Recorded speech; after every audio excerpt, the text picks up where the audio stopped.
What is going on, you guys, and welcome to the video. Today's topic is inheritances, leaving a legacy for your kid. And Dad, I gotta ask you, can I know what the future plans are for me? Am I expecting something nice one of these days?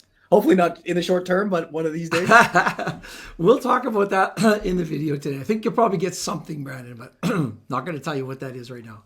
Leave it up in vague. Well, actually, that's one of the top. Yeah, up in the air. We'll see. Yes. That's one of the points I actually wanted to talk about, because this is a very, I think, popular topic with the wealth transfer coming. There's every day, someone out there is receiving an inheritance. It's something that doesn't get talked about all too much. And we thought this would be a good video topic because you've seen this, obviously through life and certainly through your work experience working with clients. I'm sure this happened a handful or a number of times, right? Number of times. Yeah. For myself, I think it's a great topic. Sorry, go ahead. You speak. You speak. I was going to say for myself, I mean, this is something I don't really think about all too often. And certainly I don't think I'm set up in such ways. I haven't started planning that far ahead for my life. So yeah, I have a lot of questions, and I'm sure you could teach me a lot along with the viewers today. Good. Well, yeah, I'll share some experiences today, Brandon. I know we got a couple of sort of bullet point top line topics we want to talk about. So let me just start with sort of a general overview. This just comes from my experience with working directly with clients. And yes, unfortunately, part of that work is that people do pass away, so you have to deal with that type of thing. And I would say there is definitely not one size fits all. A lot of different clients have there's crossovers, but a lot of clients have different views on what their legacy will be. Legacy isn't just financial, keep in mind, but let's sort of maybe focus more today on the financial transaction part of it. Most of the clients I worked with, yes, if you had assets, there was a desire to pass some of that along to the next generation. That's kind of the default. That said, I did work with clients who had successful children, let's call it financially, who felt no need to. So sometimes clients will feel like, I really want to help out next generation. If the kids are super successful financially, there's less of a need there. I did have a handful of clients who just, sort of the proverbial, I want to spend my last dollar of the day with zero, right? Yeah, I know there's a book, there's a whole concept about, I guess the argument is, maybe an argument to be made is that your job as a parent is to help raise your kids and get them to, such and such an age where they can be financially sustainable and out in life. Yeah. And once they hit that age, they go on with life, and then they can fend for themselves and they can figure things out. And maybe that's the way it was, for the parent. And yeah, they have the goal of essentially spending their last dollar and going traveling and whatnot, the die with zero concept. Right. Now, obviously, a lot of that comes down to how much money you have, right? Because hopefully a lot of people watching this video will pass away with assets left over, right? So if you've accumulated wealth, it's very hard to sort of calculate when your last day will be and how to spend your last dollar then. But let's assume that you do end up with an estate. So the value in the estate, whether that's property, whether that's cash, RSPs, RIFs, whatever that may be, it's got to go somewhere. Right. So some people choose to donate their money. Some people choose to, sadly, through lack of planning, giving a lot more of it to the government than they have to. That's an important part of estate planning as well, making sure that it's set up so that you do pay as little tax.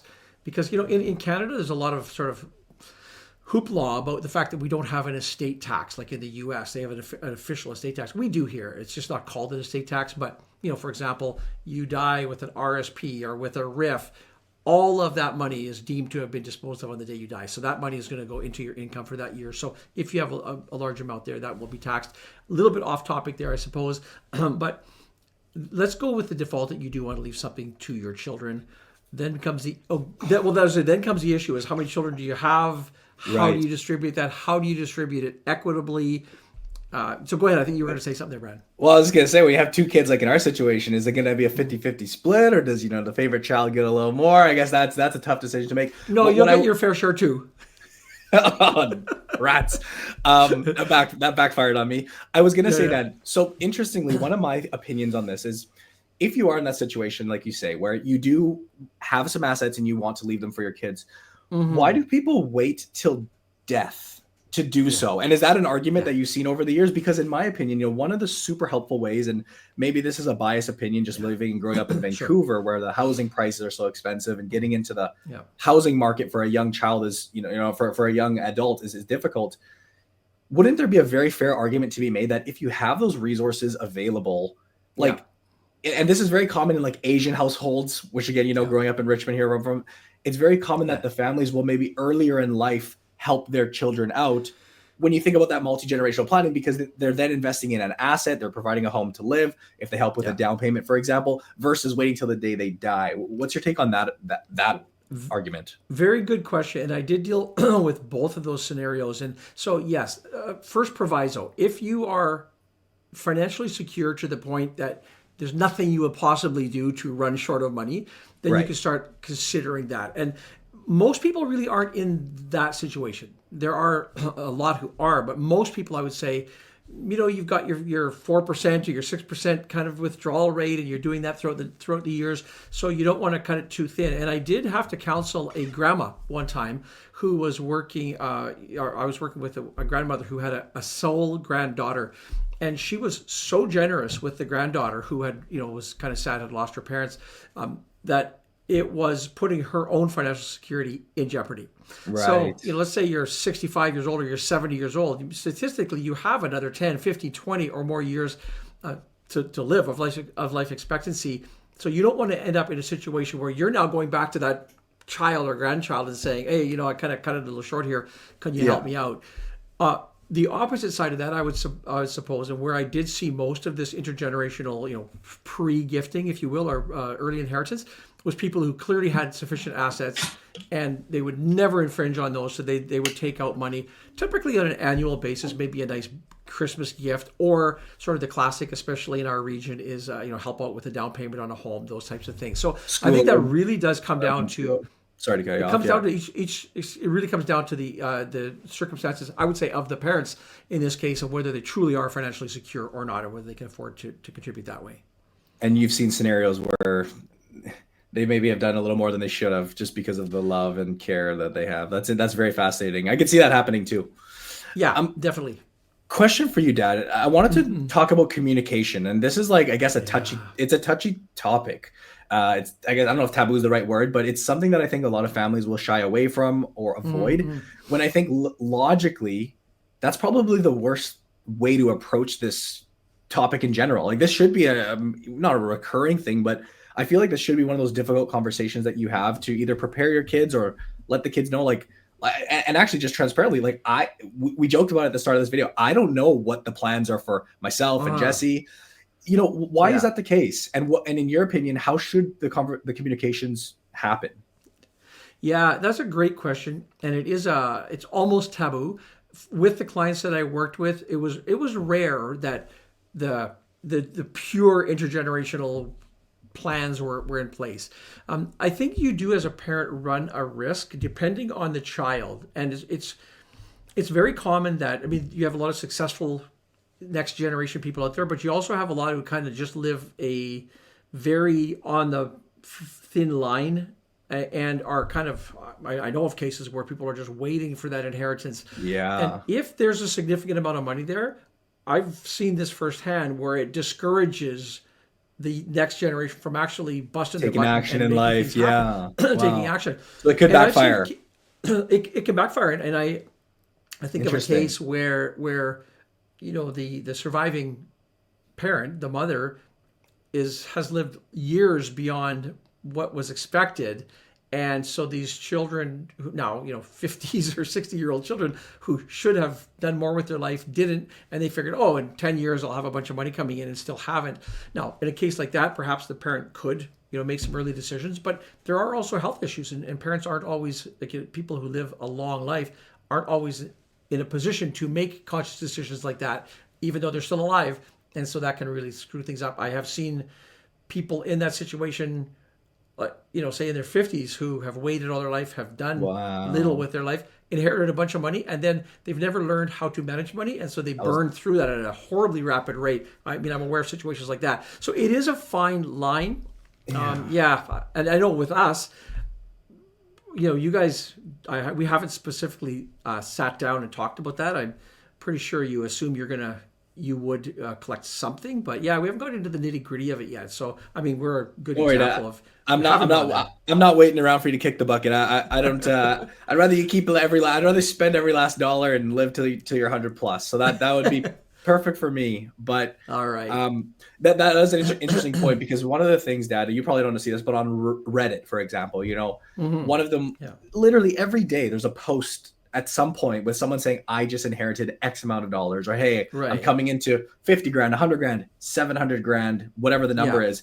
And it's so surprising how many people haven't taken the time. Well, not so, I shouldn't say it's so surprising. We know this is the case in our society today, but it's just, it's jarring how many people, they come into this huge flow of cash and they don't know how to spend that. They don't know whether they should go to an advisor, this or that. It shows the importance of learning to invest, as you mentioned, and just honestly learn how to manage your money at a younger age, not in anticipation for that, but again, for if and when that does happen.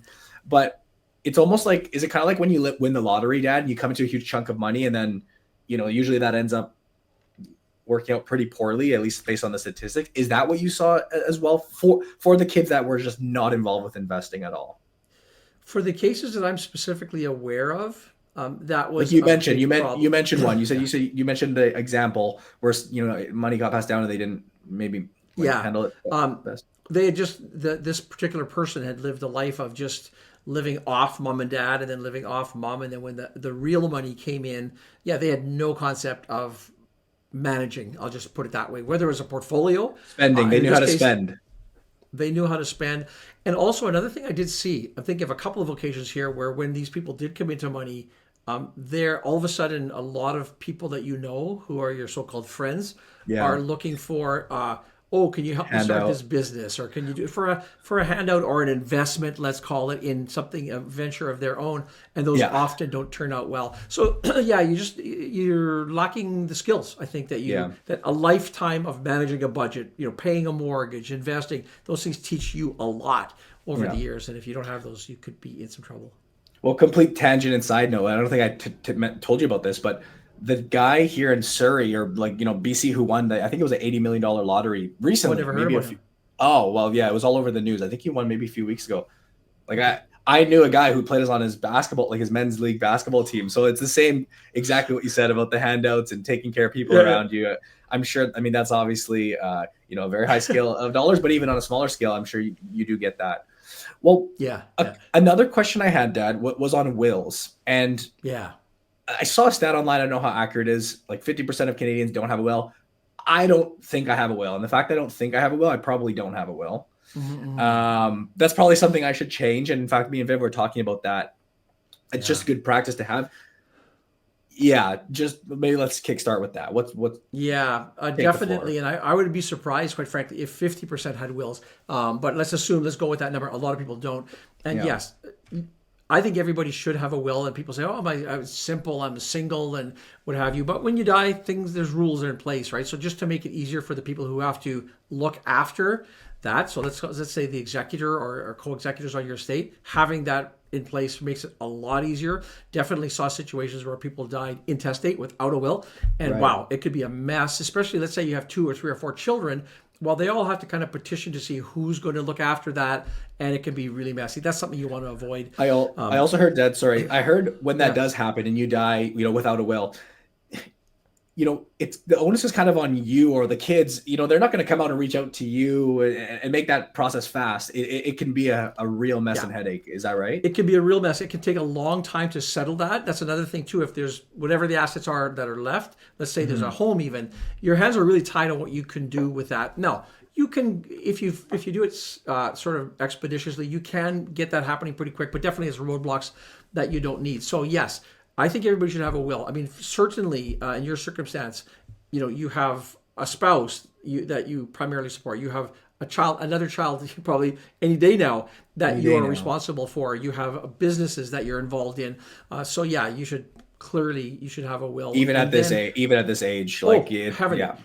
it's not really age related. It's more because people do pass away even at younger ages, right? It's not so much age related, but it's your responsibilities that you have, and just streamlining the backup plans for those. And even that, there's a lot of people who, like, I think when you guys were born, or when you were born, your mom and I probably put together wills at that point. But then, 20 years can go by without updating them. Yeah. And so, wills are forward looking, so they have provisions in them. But certainly if you have a more complicated life, I think, I'm just going to pick a number, but every 5 years or so, you should at a minimum review those and possibly update those. Well, there is, I think it's a startup here. I don't know if it's a Canadian startup, but it's one called Willful, and I've seen their ads around, and it's essentially, a more modernized version of setting up the wills. And it says here, like, legal wills for $99.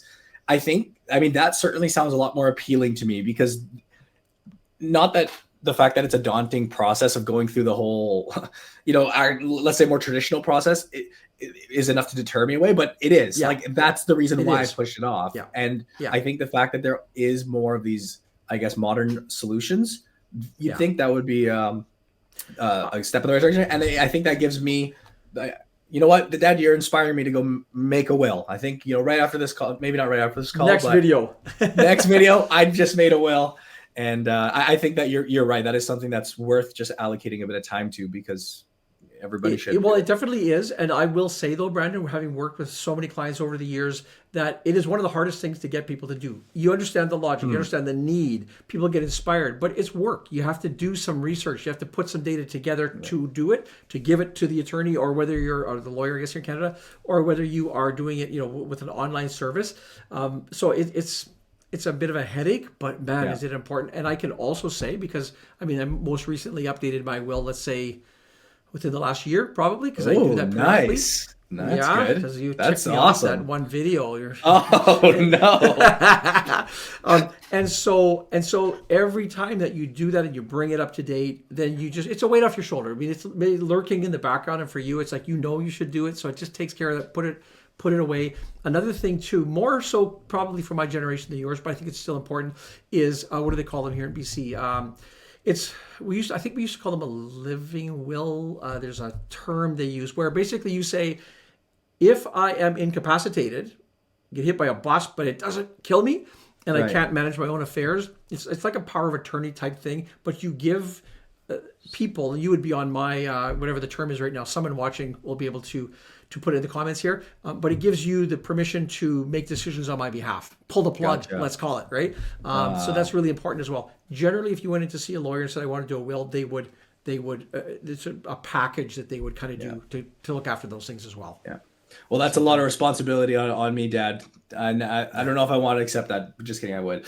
Well, why don't we finish off with this, Dad? I guess in wrapping up this video, what would you say, with your years of experience, what you've seen, the good, the bad, the ugly, for somebody watching this video, what is, in your opinion, if you could summarize, the best practice to go about this?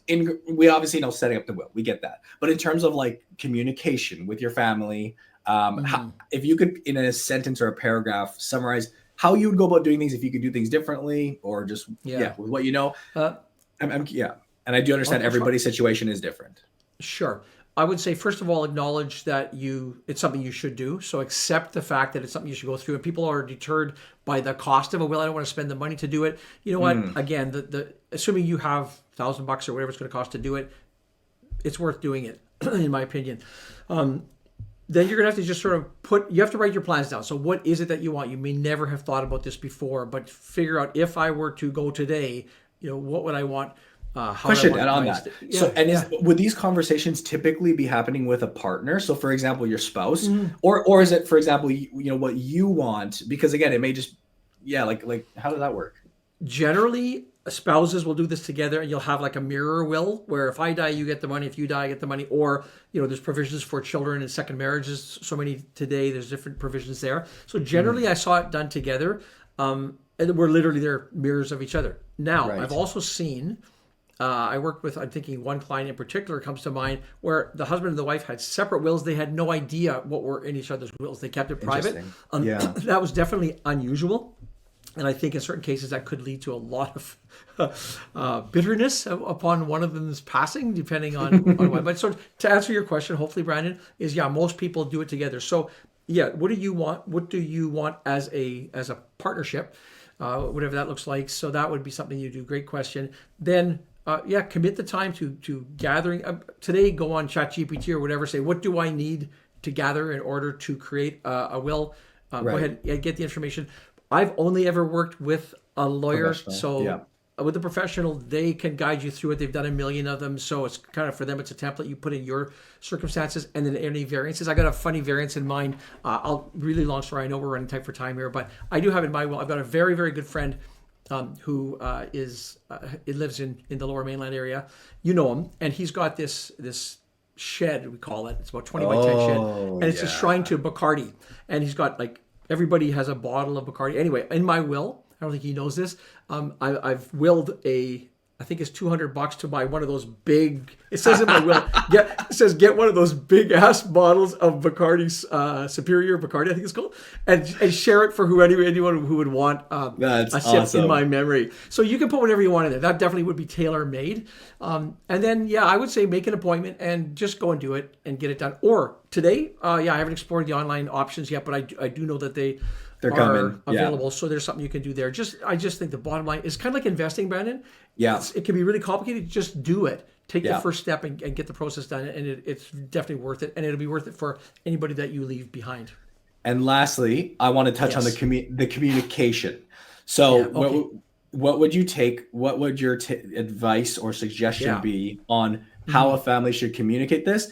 And I selfishly asked this question because now I'm getting nosy and I want And again, I think, go for it. Well, I think that comes down to the individual circumstances. If someone is involved with your will, I think that they should know that. Like, you're a beneficiary of my estate. You're not the executor of my estate. Now, for many, many years, I've had a very close friend who is very capable, who has always been my executor. That goes back to the days when you were little, right? And you couldn't have done it. Hey, maybe I can rethink that. And you'd be very capable today. I also know from that perspective, it's very challenging. It can be challenging for family members to be the executor because there's a lot of stuff that has to be done. And you're in a very emotional state often. And so I think if you have a capable third party who is a friend of the family who can step in and do that, I think that's a good option as well. That's what I've chosen at this point. But you could probably step in and do that now. You're showing a little bit of maturity in the last little while, so never know, next time I might do that. So communicate. I don't think it's necessary I don't necessarily think it's healthy in all cases for the beneficiaries or the children to see the actual will. But again, it comes down to each case. Depends on the family. Wish I could do better, but that's all I can do. Yeah. All right. Well, I'll text you after this, and I'd like to know the exact. I'd like to know the exact number. We'll take it offline, Brendan. Yeah, we'll take it offline. Just shoot me a number. Just shoot me the number, just so I have an idea. Sounds good. Okay. Hey, we'd love to hear what you guys any thoughts or I'm sure different families do things differently too, and I'm sure amongst the viewer base, I'm sure hopefully a lot of people agree with what the approaches we discussed, but maybe there's some things that we completely didn't even cover in this video. I'm sure there is, and I'm sure we could actually talk. I know we have a tight timeline today. Otherwise, we could talk for the next 30 minutes easily on this. Maybe come back if this is of interest to the viewing audience. I'm happy to come back and chat more about this, and looking forward to seeing some stories as well. Share some stories, maybe share some questions we can have review. And like you said, it may warrant a part 2, but we'll wrap it up there, Dad. I know we got a jet, but thank you for sharing some of your wisdom, and you're welcome. Let's fingers crossed. Thank you for asking some very, very insightful questions, Brandon. Hey, you're welcome. Okay, then. Good to see you. Thank you guys for watching the video. Drop a thumbs up, and we will see you in the next one.